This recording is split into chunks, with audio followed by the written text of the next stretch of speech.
কোথায় ডিবি হারুন? এ প্রশ্ন যেন talk of the town.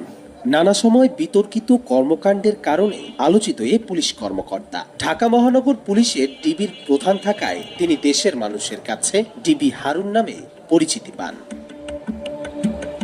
DB হেফাজতে থাকা অবস্থায় বিভাগের প্রধান হারুনের নির্দেশে সমন্বয়কদের জোর করে খাবার টেবিলে বসিয়ে ভিডিও করা হয় বলে অভিযোগ তোলেন সমন্বয়করা। সমন্বয়কদের ছেড়ে দেওয়ার আশ্বাস দিয়ে পরিবারকে ডেকে ১৩ ঘন্টা বসিয়ে রাখা হয় এবং আন্দোলন প্রত্যাহারের মিথ্যা ঘোষণা দেয়া হয় মিডিয়ায়, এমনটাও অভিযোগ তোলা হয়।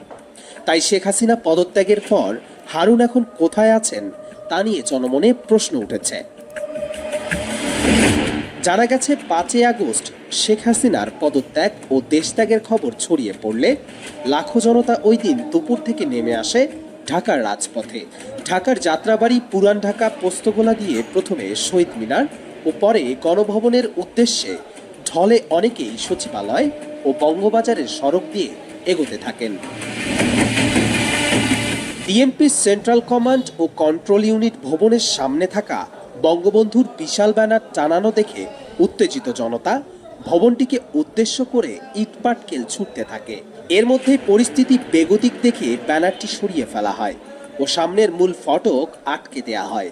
তবে জনতা ভবনটির প্রাঙ্গণে ঢুকতে না পারলেও বাইরে থেকে মুহুর্মুহুর ইট মারতে থাকে। প্রাণ ভয়ে এর মধ্যেই অনেক পুলিশ কর্মকর্তা তাদের ইউনিফর্ম খুলে ফেলেন। গেঞ্জি বা অন্য কোনো পোশাক পরে সেন্ট্রাল কমান্ড ও কন্ট্রোল ইউনিট ভবনের পেছনের প্রায় ১৩ ফুট দেয়াল টপকে পুলিশ সদর দপ্তরের সামনের রাস্তায় পড়েন। ঠিক একই কায়দায় দেয়াল টপকাতে গিয়ে পায়ে ও শরীরের নিচের অংশে ব্যাপক আঘাত পান ডিআইজি হারুনুর রশিদ।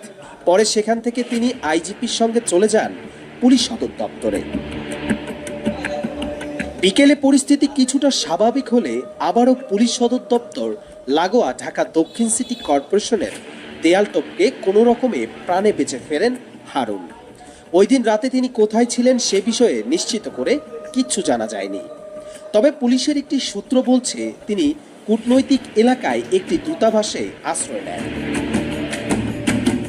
২০০৬ সালের টিভি লটারিতে আমেরিকার ভিসা পান হারুনের স্ত্রী। বৈধ ভিসায় থাকায় সেই সূত্রে আমেরিকায় পালানোর চেষ্টা করেন তিনি। যোগাযোগ করেন মার্কিন দূতাবাসেও, নিশ্চয়তা চান তাকে অক্ষত অবস্থায় বিমানবন্দরে বিমানে তুলে দিয়ে আসার।